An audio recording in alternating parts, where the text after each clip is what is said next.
You ever come home from a 12-hour shift fixing busted diesel engines just to find a metal barricade chained across your own ranch gate? Yeah, that was my Wednesday. Name's Randall Ashford. I've lived on this 5-acre stretch of Texas land for 8 years now, bought it fair and square. Built my house. Poured my sweat into fencing, brush clearing, and turning a weedy pasture into a respectable horse range. Never needed anyone's permission for anything until the HOA from the subdivision next door started sniffing around. They call themselves Maple Hills Estates. Sounds fancy, right? It's really just a bunch of over-mulched cookie-cutter homes stacked too close together, run by a bunch of retirees who think a clipboard gives them power. And at the top of this pyramid of petty, Regina Voss, blonde bob, oversized sunglasses, and a voice like a dial-up modem. She showed up 2 weeks ago, uninvited, stomping across my gravel driveway like she owned the place. "You can't have this gate open like this," she said, waving her hand toward my ranch gate that opens onto a small private street. "It's not aesthetically consistent with the neighborhood." I leaned on my truck. "I don't live in your neighborhood."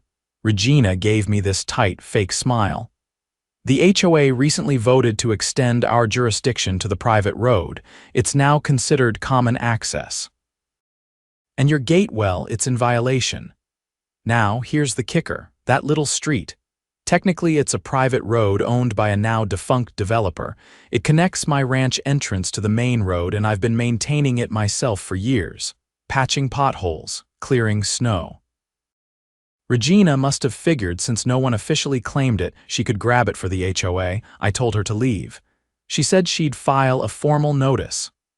2 days later, I came back from work to find a steel barricade bolted into the asphalt right in front of my gate, chained, locked, with a smug little laminated sign that read, "For community use only. Trespassers will be fined." I stood there for a full minute, just staring at it.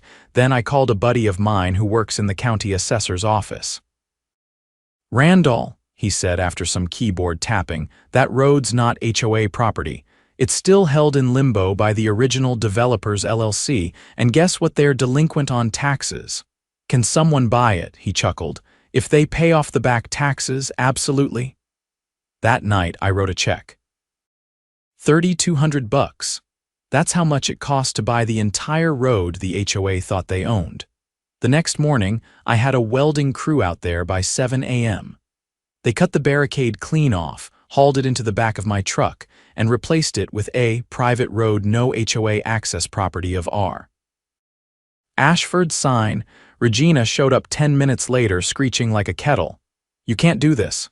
This is Maple Hills property." "Nope," I said, holding up the filed deed. "It's mine now," she snatched at the paper. "This changes nothing. The board will vote to contest it." "Cool," I said. "While you're at it, I suggest you let the homeowners know their dues are about to go up." She blinked. "What?" I grinned. "Since I now own the road your HOA uses to access the subdivision, technically, that makes me your road maintenance provider, and I'm tripling the service fee. You'll get the invoice Monday." Regina turned redder than a fire hydrant. And that was just the beginning. By Friday afternoon, the invoice had been hand-delivered to every mailbox in Maple Hills Estates. I'd hired a courier from town, young guy named Milo, who delivered foreclosure notices for a living and didn't flinch when Regina Voss intercepted him on her driveway.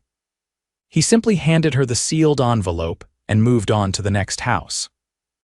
Inside the envelope was a formal letter from Ashford Property LLC, newly formed, "Thank you very much," outlining the revised access agreement for the private road.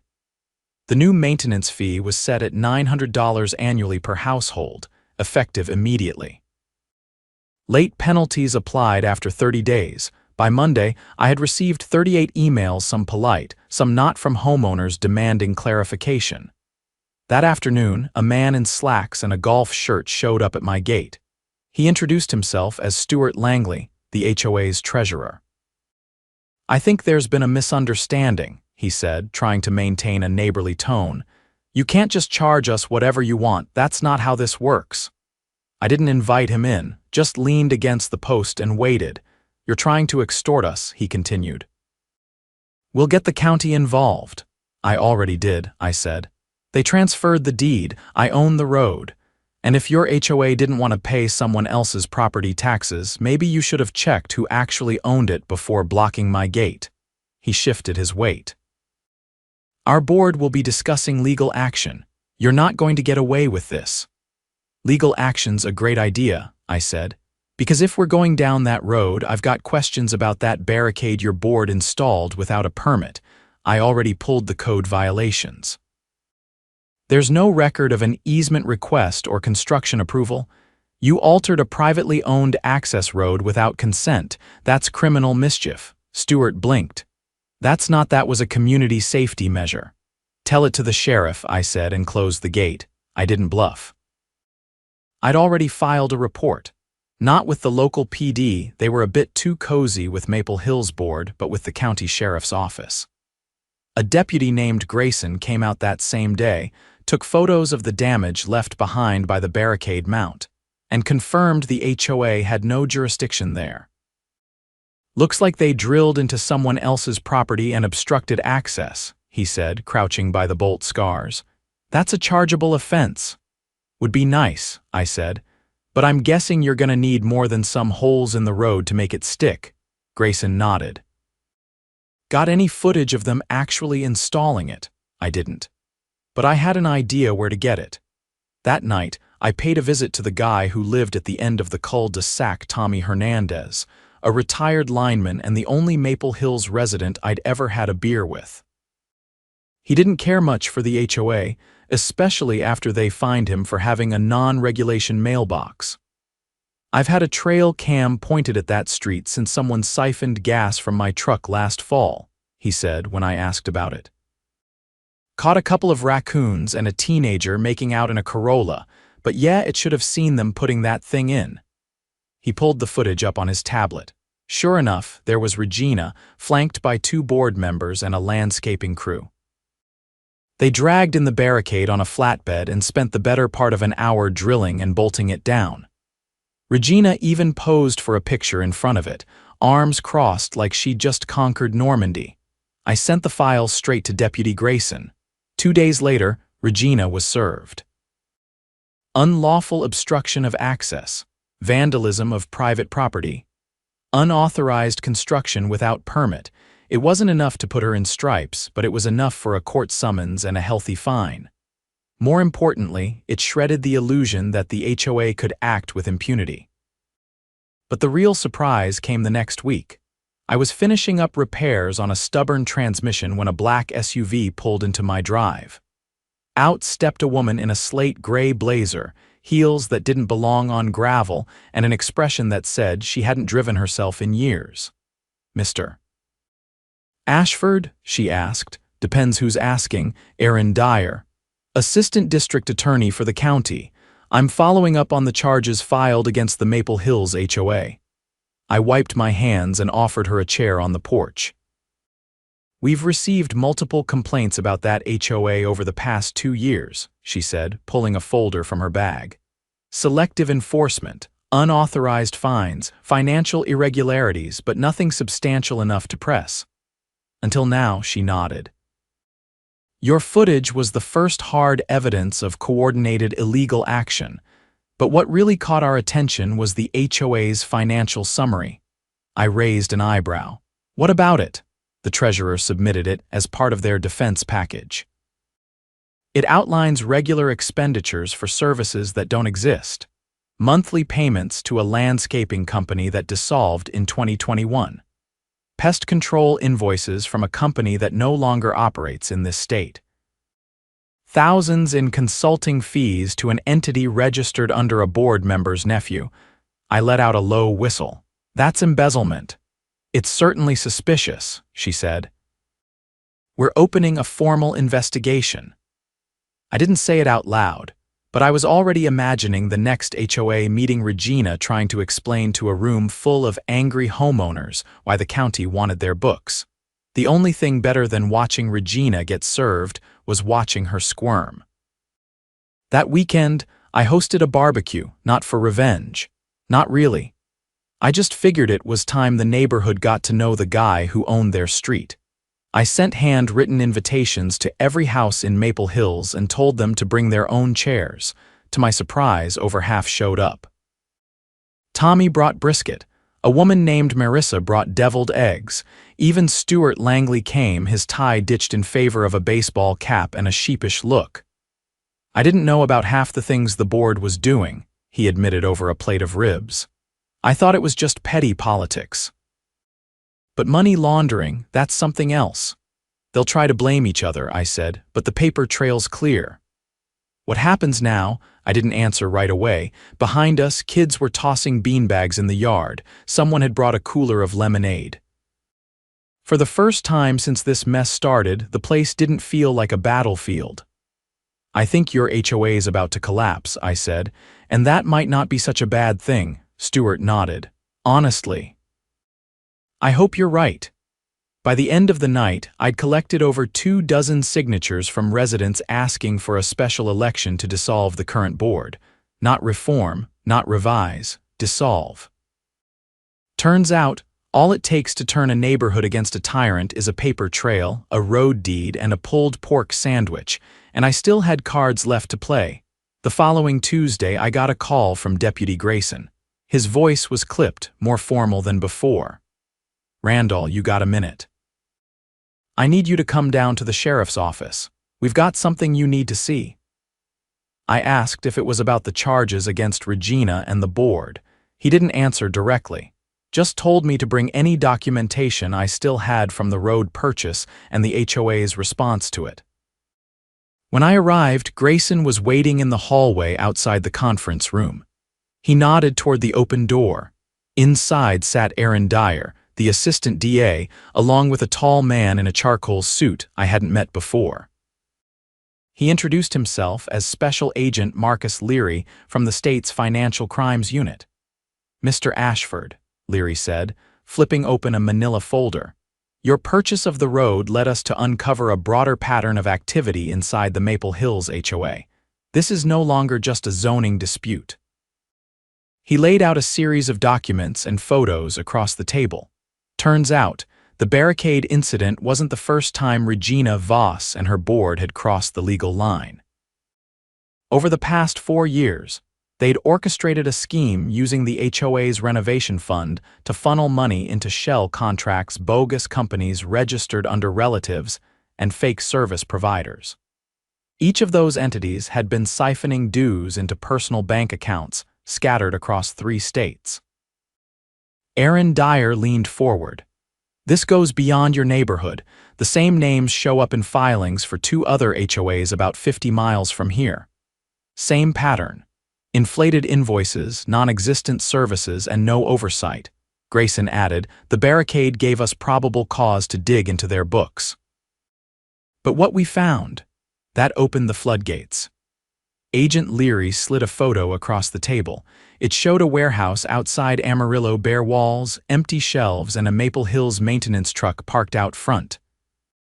According to their accounting records, it was supposed to be a fully operational landscaping hub.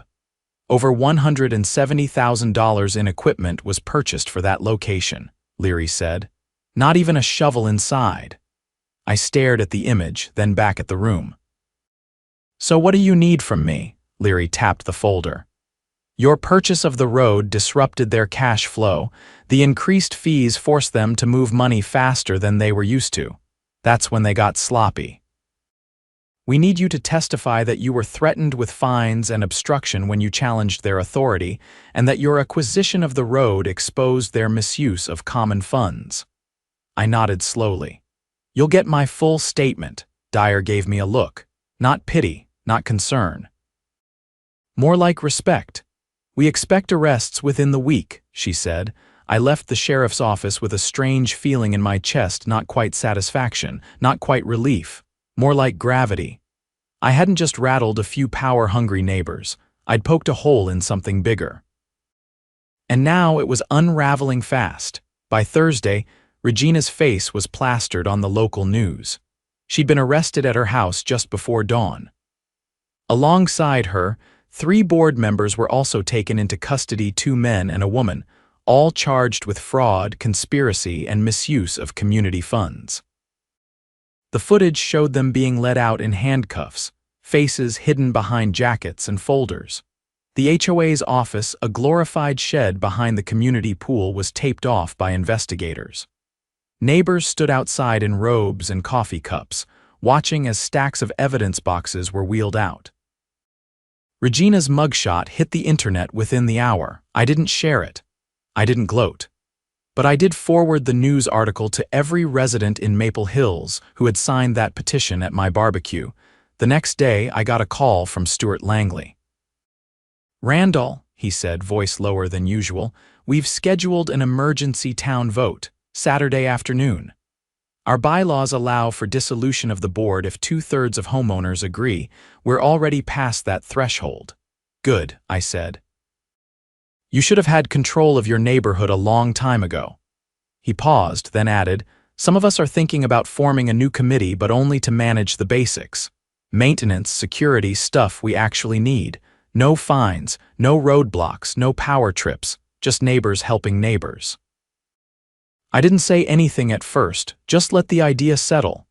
"Let me know if you need help with that," I said finally. "I've got experience now," he laughed, tension breaking for the first time in weeks. That Saturday, I didn't attend the town vote. It wasn't my neighborhood, and I figured they needed to handle it themselves. But later that evening, a convoy of cars pulled into my drive. Tommy Hernandez at the front, followed by a dozen other residents, some I knew, some I didn't. They brought folding chairs, leftover barbecue, and a hand-painted wooden sign that read, "Thank you, Randall, our road to freedom." Tommy helped me hang it on the fence post by the gate. "You're not just a neighbor anymore," he said. "You're the guy who bought the street and gave it back to the people." I didn't know what to say to that, so I went and grabbed more beer from the shop fridge. As the sun dipped behind the cottonwoods, laughter broke out across the yard. Kids chased each other around the fire pit. A woman named Deanna passed around a tray of lemon bars. Someone had brought an old radio and tuned it to a classic rock station, the kind that played nothing but guitars and grit. The air didn't feel heavy anymore. It felt earned. By Monday morning, the newly formed Community Maintenance Committee of Maple Hills had filed their charter with the county. 5 volunteers, no salaries, full transparency. They asked me to attend their first meeting, not to vote, but to speak. When I stepped into the rec hall, every seat was full. Stuart stood at the front, beside a whiteboard with the words "Rebuilding Trust" written in blue marker. Before I could say a word, the room stood up and clapped. Not loud. Not dramatic, just honest. After the meeting, a woman in a denim jacket approached me. She looked about 60 with weathered hands and a voice like riverbed gravel. "I moved here to retire in peace," she said. "Thought I was crazy for thinking something was wrong. You proved I wasn't," I nodded. "You're not crazy, you were just outnumbered," she smiled. "Not anymore." Later that week, I got a letter from the county clerk. The title for the private road was officially updated to reflect the new maintenance agreement. Ownership remained with me, but the use rights were now shared under a no-fee access covenant, an agreement I'd drafted with help from a local attorney and signed in front of a notary. Maple Hills could use the road freely, permanently, without paying me a cent. Because the truth is, I never cared about the money.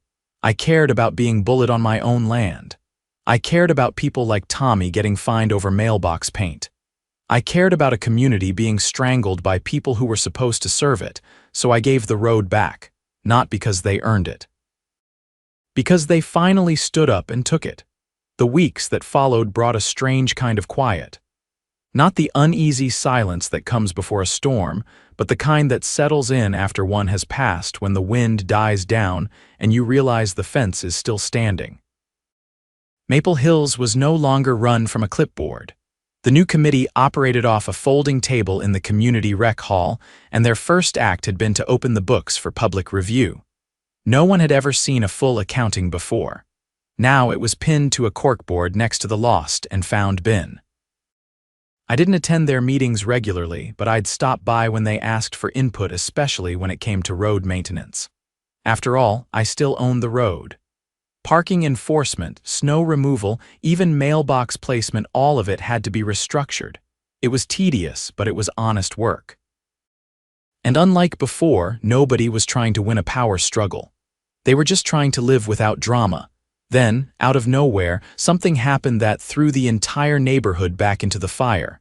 It started with a property audit. The county had begun investigating other HOAs in the region after Maple Hills fell apart. They didn't say much publicly, but Aaron Dyer hinted that the fraud they uncovered wasn't isolated. That same week, one of the Maple Hills residents, an older guy named Burke who kept to himself, got a letter from the county land office. It claimed his lot lines didn't match the recorded plat map. He mentioned it in passing to one of the committee members, who then checked their own boundary. Same issue. By the end of the week, 9 different homeowners all found out their backyards were technically sitting on land that wasn't part of their titled property. Stuart called me one evening while I was replacing a barn door hinge. He sounded like he'd been up all night. "Randall, listen. I think Regina and the old board may have altered the subdivision plat to expand the lot sizes. The county says the official map on file was never approved." I sat back on the porch step, hinge still in my hand. "You're telling me they forged a plat map?" "Looks that way." The original developer filed an approved version 15 years ago, but the one the HOA's been using is different. The boundaries are stretched just enough to tack on an extra 5 or 10 feet per lot. People built sheds and patios on land that technically belongs to a dead LLC. You think they did it to inflate property values? Worse, to justify higher dues, more square footage, more fees. I stood up and dusted off my jeans. "You need to call Aaron." He already had. By the next morning, the county registrar issued an emergency freeze on all property transactions in Maple Hills. Nobody could sell, refinance, or resurvey their land until the boundaries were legally clarified. Panic set in fast. Homeowners who'd never even attended a meeting were suddenly showing up at the rec hall with folders, receipts, and nervous questions. Aaron Dyer arrived 2 days later with 2 investigators and a civil attorney from the State Land Commission. They spread out maps, compared filings, and started knocking on doors. I stayed out of it until Stuart came by with a folder Regina had left behind in the HOA storage closet. He handed it to me without a word. Inside were 3 sets of plat maps, one stamped and signed by the original developer, one that matched what the county had on file, and one with hand-sketched additions, extended lot lines, fake surveyor initials, and a forged timestamp from 7 years ago. Underneath the maps was a letter. It was from Regina to another board member, someone named Dorian Keyes, a name I hadn't heard before. The letter was typed, but Regina had signed it in pen. It read, "If we push it through quietly, no one will notice. The extra space will boost home values and we can revise dues accordingly. Just make sure the updated map gets filed before the next fiscal cycle and destroy the old one." I drove straight to the sheriff's office. The letter and the forged map were enough for the state's attorney to file a second round of charges. This time, they weren't just financial. They included forgery, falsification of government records, and unlawful encroachment, all felonies. Dorian Keyes was tracked down in Nevada and arrested at a golf resort where he'd apparently been living off HOA funds laundered through a fake landscaping contract. The fallout spread fast. Insurance claims were frozen. Homeowners had to apply for boundary remediation through the county's correction program, which meant months of paperwork and legal filings. But the worst part: the structures built on those false boundaries, sheds, decks, even a guest house, were now subject to removal unless easements were negotiated. The new committee, to their credit, didn't panic. They met with every affected homeowner, helped them draft petitions, and worked with the county to secure temporary usage rights while the legal mess untangled. As for Regina, Her bail was revoked when the new charges came down. Her attorney tried to argue that it was all a clerical error, but the signed letter and 3 witness testimonies from former board members undercut that defense fast. She was remanded to county jail pending trial. Erin called me a week later. "She's looking at serious time now," she said. The fraud charges alone could have meant probation, but forging land documents, that's a different league. I didn't ask what kind of sentence they were seeking. I didn't need to know. All I cared about was that no one else in that neighborhood would ever be able to pull something like that again without someone noticing. A month later, the county held a public hearing to finalize the road access covenant I'd initiated. It was made permanent, recorded into the land records, and legally protected from any future HOA interference.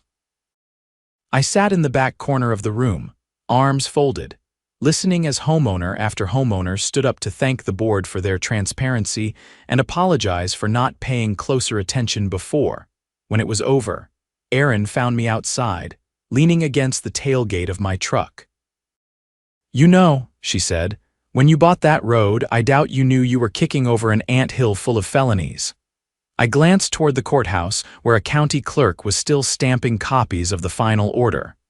"I didn't do it to play hero," I said. "I just wanted to open my gate," she smiled without ceremony. "Well, you opened a lot more than that. That summer, I finished the barn extension I'd been putting off for 2 years. With the road issue settled and no more barricades in sight, I poured gravel down the new drive and added a split-rail fence to keep the horses in during storms. Neighbors started waving again. Some even dropped by to lend a hand or drop off tools. Tommy brought me a set of solar lights for the gate. "So no one ever mistakes who owns this stretch again," he said, planting one at the corner post. I never rejoined the committee. My name stayed off the signs and the minutes. But whenever they needed backup legal, structural, or just someone who'd seen how bad things could get, I was always just down the road. The last thing I did that year was mount a new sign under the old one that read, "Private road, no HOA access." I added a smaller plaque beneath it, just a piece of scrap steel I'd ground smooth and painted myself. It said, "Property of the people who paid attention," and that was plenty.